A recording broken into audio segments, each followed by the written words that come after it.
Vamos a analizar con don César Augusto Dávila, director de un diario digital que está generando mucho interés entre jóvenes, adultos, mujeres, porque han encontrado en el diario El Hermanón una consulta diaria para estar informado con las noticias nacionales, internacionales, tiene opinión, tiene columnistas invitados, entretenimiento, cultura. ¿Ya cuántas vistas en el diario El Hermanón? Estamos cerca de las 150.000 y subiendo. Lo importante es la fluctuación de día a día, es de 1.000 a 1.500 visitantes. Qué bien. Y entre las noticias, bueno, comenzamos positivamente, saludando a los jueces. Hoy 5 de agosto, Día del Juez. Como te comentaba temprano, es en la Biblia donde existe todo un capítulo que se denomina jueces. Juzgar es evidentemente una de las funciones más difíciles del intelecto humano, puesto que de dos litigantes, a quien le dé la razón, el otro quedará inconforme. Pero he visto algunas caras largas en estas ceremonias de presentación y sobre todo algunos también muy golpeados por lo que de alguna forma interceptaron las comunicaciones de un juez, que es el juez César San Martín, que fue presidente hasta no hace mucho del Poder Judicial o la Corte Suprema de la República, como también se le denomina. Claro, esta interceptación que está de moda, vulgarmente llamada chuponeo, es una actividad delictiva que se viene desarrollando gracias a los elementos electrónicos modernos que facilitan este tipo de actividades, pero también cabe señalar que una comunicación interceptada con estos medios puede ser trucada hábilmente, por decir, yo no voy a matar, le quitas no y queda yo voy a matar. Entonces esto es un recurso utilizado por los malos policías de todos los tiempos, especialmente por la policía política de algunos países en conflicto situacional. Y ahora me parece que están utilizando, quién sabe con qué fines, también para hacer decir a las personas cosas que tal vez no han dicho. Y en el caso, sobre todo, que nosotros comentamos, todo esto nace con la locura de alguien que realmente no está en sus cabales, como Hidetaka Ogura, que era uno de los rehenes de la embajada de la residencia de Japón, que él es el que comienza con esta historia de decir que se habían ejecutado extrajudicialmente a los emerretistas en dicha residencia. Hay un cuento de Jorge Luis Borges que se llama El jardín de senderos que se bifurcan, y que da también pie a muchas especulaciones de tipo policial y para calificar testimonios de un mismo acontecimiento. Por ejemplo, un choque en una esquina, tú preguntas a una persona, a otra y a otra y tienes tres versiones distintas. Entonces lo que se pretende lograr a través del testimonio sería una coherencia por confrontación, pero no se puede estar creyendo lo primero que le dice. Este señor que hace la declaración de que él vio ejecutar, quién sabe a qué motivación le responde, qué cosa tendrá en su cabeza, cómo lo habrá afectado los días que estuvo en condición de rehén. Tendríamos que calificarlo primero para evaluar su condición de testigo. Pero esto, algunas ONG marxistas-leninistas que negocian con los derechos humanos han dado vuelta y han construido más historias sobre esto. Usted que ha escrito historias durante 54 años puede seguramente seguir el hilo. En realidad no hay tanta ideología política, hay una cosa psiquiátrica, ¿no? Parece que las personas que odian a la gente informada es porque tienen un mal recuerdo de sus padres. Eso está establecido y comprobado. De repente ven entrar soldados y se acuerdan de un padre que los maltrató o les causó ofensas traumáticas. Y entonces dicen, ¿cómo hago para destruir a este hombre? Voy a inventar que es un asesino o una cosa así. Como tú sabes, yo hice el servicio militar y he tenido mucha vinculación con la Fuerza Armada, y te puedo decir que cada operación que se realiza con soldados de élite obedece a un diseño preciso y exacto. Nadie va a hacer ni un pelo más de lo que se ordena. Entonces esta operación impecable que ha dado la vuelta al mundo por su perfección y por su condición militar, estratégica, táctica, no puede ser desvirtuada por el testimonio de un señor, pues. Ahora, por ejemplo, algunos de estas ONGs que estaban en los partidos más radicales en los años 70 y 80 quieren festejar, pero aquí hay un asunto de definición. Quizá los más jóvenes que nos ven no comprenden todavía cómo fue ese fenómeno terrorista, y había que definirse. O estabas con los terroristas o estabas por el Perú. En ese sentido tiene que haber una definición, pero los que no ganaron por las armas hoy día quieren ganar en las Cortes Internacionales de Justicia. Yo te tomo la palabra, Rafael, y lo que he dicho es muy sensato. En una situación de conflicto, de guerra, cuando están de por medio las armas, todos tenemos que definirnos. Yo estoy con mi ejército, yo soy peruano, entonces no tengo que inventar, ni definir, ni cosas, sino que colocarme en la línea de guerra en lo que están haciendo mis soldados con las armas que me da la vida, que es la información, el manejo de medios. Correcto, esta es una primera noticia con el análisis que caracteriza a Belmo Presenta. Y vamos a la segunda, ya más local, más citadina, y es lo que ha aparecido en algunos medios. Por ejemplo, el diario Expreso publica hoy una nota y señala lo siguiente: Villarán adjudicó a dedo vías de Lima a Nippon Koei por aproximadamente 12,5 millones de dólares. Lo hizo pese a que hace un mes se advirtiera.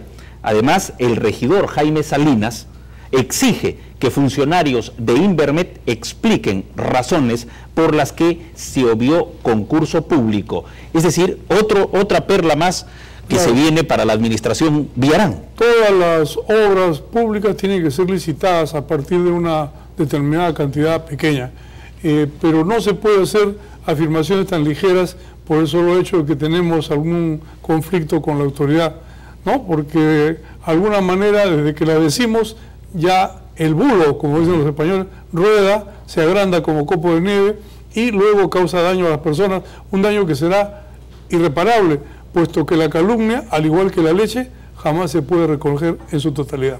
Bien, y hay una noticia internacional también que está generando polémica y ha desatado ya el interés de muchos, incluso programas periodísticos de distintos canales mundialmente muy vistos, han comenzado a ver en el asunto de José Mujica, presidente de Uruguay, quien propuso a su Congreso y ha sido aprobado en la Cámara de Diputados de Uruguay la legalización de la marihuana. ¿Qué le dice ello?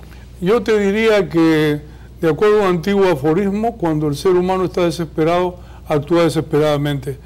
Tal vez este señor no ha meditado bien en este tipo de medida que está propugnando, aunque todavía no es efectiva, y esta idea de la abolición de la represión de las drogas es una cosa que ha dado muchas vueltas ya en el mundo y ha tenido defensores y detractores. La droga, como sabemos, es un elemento corruptor y destructor de la civilidad, de la sociedad, causando una suerte de minusvalía social entre aquellos a quienes toca. Corrompe jueces, policías, políticos, periodistas, y la juventud la echa a perder definitivamente. Sin embargo, los que están a la par o de acuerdo con la idea de dejar de lado la represión, sostienen que el alcoholismo, el contrabando de alcohol en aquellos años 20 o 30 que la televisión y Hollywood han magnificado, lo que destruyó el poder de Al Capone y sus mafias fue la abolición de la ley seca. O sea, dijeron, el que quiera tomar alcohol, pues que beba lo que tenga su capacidad para asimilar, ¿no? Esa es una de las posiciones. La otra es la cínica económica que te comentaba. Milton Friedman, a quien llaman el padre del monetarismo, dijo en cierta famosa reunión, ¿y qué es la droga finalmente? Algo que se compra y se vende. Bueno, que el Estado tome el control, le ponga los impuestos más severos y que el que quiera adquirirla, pues que la quiera. Es libre de hacer con su vida lo que quiera.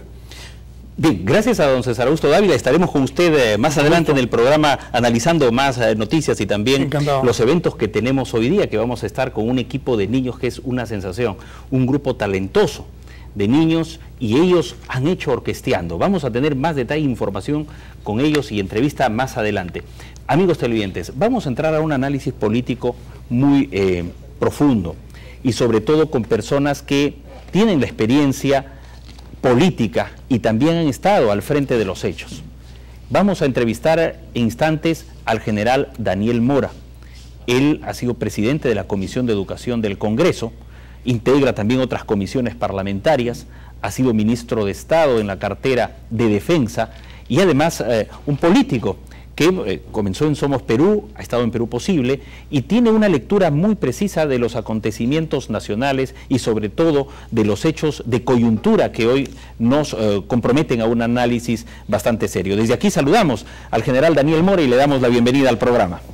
Muy buenas noches, general. Buenas noches. Bienvenido a Belmo Presenta. Asiento, por favor. Llegando de las labores políticas y parlamentarias, bueno, hoy día el punto de vista general de todos y el comentario en todos los hogares es esto que ha acontecido con una interceptación en una mesa donde conversaban 4 funcionarios públicos. Bueno, en primer lugar, felicitarte porque creo que es una de las pocas voces que escucho sensatas. Este tema, si podríamos hacer un símil, imagínate el problema del Perú en La Haya, ¿no? Y que se reúnen una serie de juristas nacionales, ministros, etcétera, y se graba. ¿Cómo lo consideras tú si el divulgar la información puede ser traición a la patria también? Pues mira lo que estamos llegando con esto. Con esto quiero decirte que el problema es un problema de Estado. Y es un problema de Estado porque es la Corte Internacional de Justicia de Derechos Humanos, ¿no? La Corte Internacional de Derechos Humanos, la que enjuicia al Estado peruano. Y lo ha enjuiciado sucesivamente. Y el Estado ha tenido que pagar. ¿A quién ha pagado? A delincuentes terroristas. A familiares de delincuentes terroristas. Por A o B razones. Y te cuento lo siguiente. Estuve en Washington invitado por el gobierno americano y visité el Parlamento y aprovechamos para visitar al representante del Perú en la Haya de Derechos Humanos, en la Corte Interamericana de Derechos Humanos. Fui con la congresista Lourdes Alcorta, en un momento libre. Cuando le hablamos de los problemas del BRAE, en los cuales los senderistas ponían niños delante de las tropas a veces y ocasionaban todas estas denuncias, y por qué no había un pronunciamiento de la Corte Interamericana de Derechos Humanos, ¿qué nos contestó el representante de la OEA? Que nosotros designamos. El Estado peruano manda y paga. Nos dijo que ellos no defendían al Estado, que ellos defendían a aquellos que luchaban contra el Estado por haber violado derechos humanos. Peruano nombrado por el Estado peruano para la defensa del Estado, no, para la defensa de los derechos humanos de otros que acusan al Estado. Entonces, en este caso, es un problema del Estado donde se juntan normalmente, están delineando una estrategia, porque están defendiendo al Estado, no al gobierno en particular. Y más aún, fíjate, esta grabación es totalmente intencional, porque la han hecho y la han divulgado para utilizarla como herramienta, ¿no?, ante la Corte Interamericana de Derechos Humanos, como herramienta de prueba, ¿no?, de que acá se han hecho malas cosas y se ha tomado una mala decisión. Cuando sabemos que esta operación se realizó en contados minutos, que era difícil, yo estaba de jefe de informaciones en esa época del Ejército, estaba representando al Perú ante el Ecuador, y fue catalogada una de las mejores operaciones del mundo junto con Entebbe. Y actualmente en otros países se considera héroes a nuestros miembros de las Fuerzas Armadas que participaron en Chavín de Huántar. Aún después del 96, mira todos los años que han pasado, y siguen torturando a toda esta gente que cumplieron ese deber. Acá están metidos los caviares, como lo has dicho tú muy bien. Creo que retrata claramente que esto ha sido intencional, se ha hecho con el fin de buscar una herramienta para poder apelar a la Corte Interamericana de Derechos Humanos contra el Estado peruano. Y el que ha hecho esto es un traidor. Es un traidor. Ahora, yo le quiero decir esto, general, es un tema bastante complejo, pero usted también estuvo al frente del Consejo Nacional de Inteligencia. Así es. ¿Por qué, si esto se viene repitiendo constantemente, y lamentablemente tengo que decirlo, hay periodistas que por un poquito de flashes de fama se dedican y están metidos en esto? Hay otros que por un poquito de dinero, no sabemos, aquí corre dinero, hay fuerzas ONGs internacionales, pero ¿por qué se repite, general, constantemente esto y todavía no hay una contrainteligencia o inteligencia que pueda ubicar a estos sujetos? El tema fue que, como siempre, nosotros construimos y la destrucción es lo más fácil que se puede hacer. Te tardaste 30 años en construir algo y lo destruyes en un segundo. El Servicio de Inteligencia Nacional llegó a tener 8.000 agentes y tenía todo tipo de equipo, fue considerado uno de los mejores servicios de inteligencia de América Latina y del mundo. Tenía ojos por todo lado. Cuando el doctor Valentín Paniagua entra al gobierno, lo primero que hace es destruir todo el sistema. Y lo destruyó bien, porque hacemos la destrucción, la hacemos bien acá en el Perú. En lugar de seleccionar dónde se había producido las cosas, porque ¿qué tenía que ver, por ejemplo, el frente externo?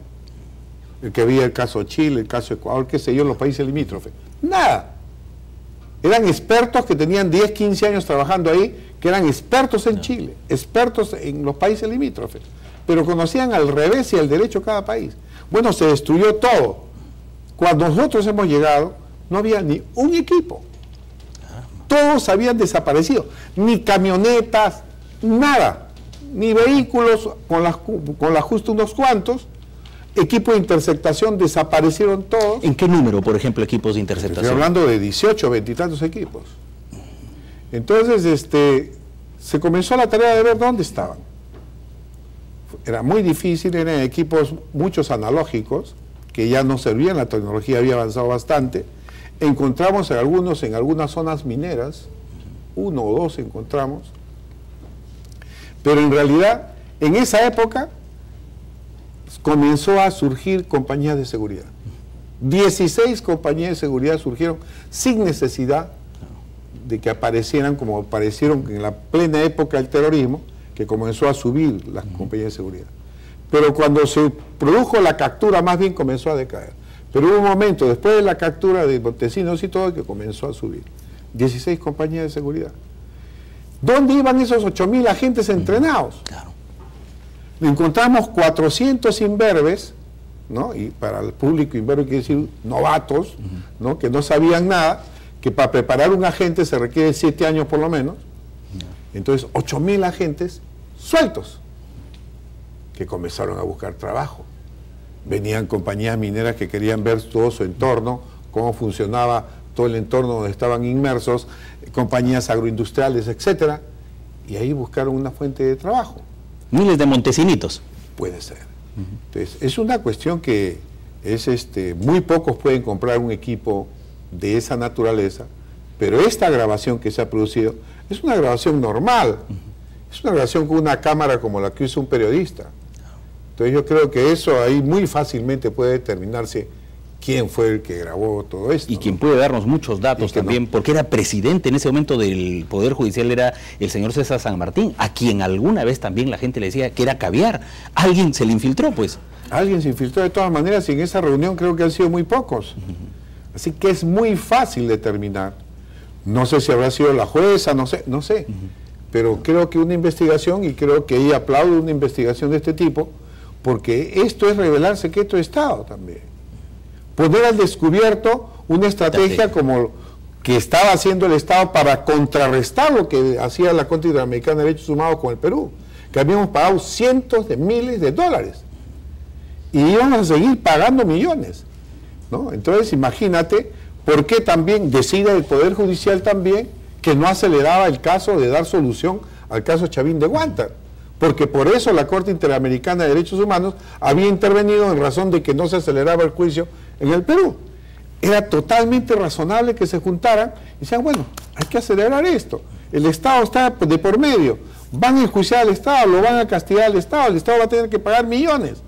Y esto es extremo porque incluso recuerda usted el nombre de Mónica Feria, una persona comprometida con la subversión, claro. Y ella le está enjuiciando al Estado peruano y se ha ido aquí escapándose de la justicia. Por supuesto, y fíjate, toda esta ONG, la que conduce el señor Soberón, la PRODEC y todo eso, cobran porcentajes de las indemnizaciones, se cobran las costas de los que ha costado a los abogados, más un porcentaje de premio por la indemnización. Cuotalitis, dice, ¿no? Una parte de ese es el gran negocio de estas ONG.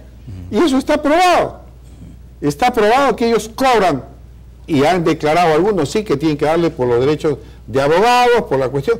No, no es por amor al arte, de que salen y dicen, yo soy un buen samaritano, un buen pastor, ¿no? Que quiero que mis ovejas pues se Ahora, rediman. General, esto es bastante injusto porque usted me podrá corregir, de repente me equivoco, pero hay militares que han perdido un brazo, un ojo, una pierna en la lucha contra el terrorismo. ¿A ellos se les ha reparado? Te cuento, el Estado le debe 854 millones de soles a todas las víctimas del terrorismo que hemos tenido desde la década del 80. Nosotros en la Comisión de Defensa, en una subcomisión que yo estuve presidiendo, sacamos todas las cuentas y cuánto debe.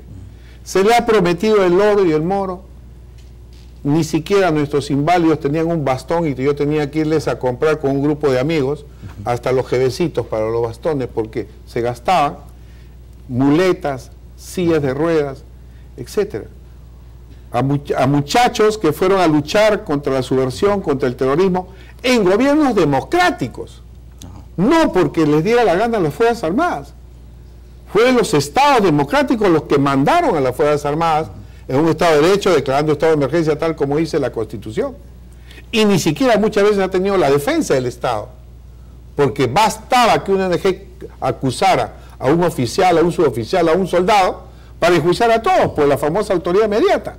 Eso vimos, por ejemplo, en Puno. En Puno hubo un soldado que frente a un conflicto social, por eso los militares no queremos entrar en ningún conflicto social, que nos digan ustedes intervengan porque no es nuestra misión, salvo que estén en emergencia. El soldado se ve por la televisión cómo lo acorrala y dispara y muere un ciudadano. Pues fue acusado a los 500 miembros del batallón. Eso es totalmente irracional. Con la famosa autoridad inmediata que ese soldado depende de un cabo, que ese cabo depende de un sargento, que el sargento depende del subteniente, el subteniente depende de un suboficial, el suboficial depende del subteniente, el subteniente del teniente y así van llegando pues a todo el árbol. Entonces eso es totalmente injusto y creo que se ha exagerado. Nadie acá avala violación de derechos humanos. Nadie podría avalar lo que pasó en Barrios Altos. Y eso lo he dicho yo claramente. Nadie puede avalar esas cosas. Nadie puede avalar lo que pasó en la Cantuta, que se le fue la mano, etc. Pero creo que debemos entrar en una fase distinta, donde la población se sienta orgullosa de su gente que los defiende. General, vamos a ir a una pausa, regresamos con más y también le vamos a preguntar al general, ya zanjando este tema del narcotráfico. ¿Cómo vamos a enfrentar los peruanos al narcotráfico? Tomando en cuenta que acá no hay mucha marihuana como en Uruguay, donde se calcula 120.000 consumidores, pero que es política de Estado también enfrentar a esa lacra. Regresamos con el general Daniel Mora en Belmont Presenta en un instante.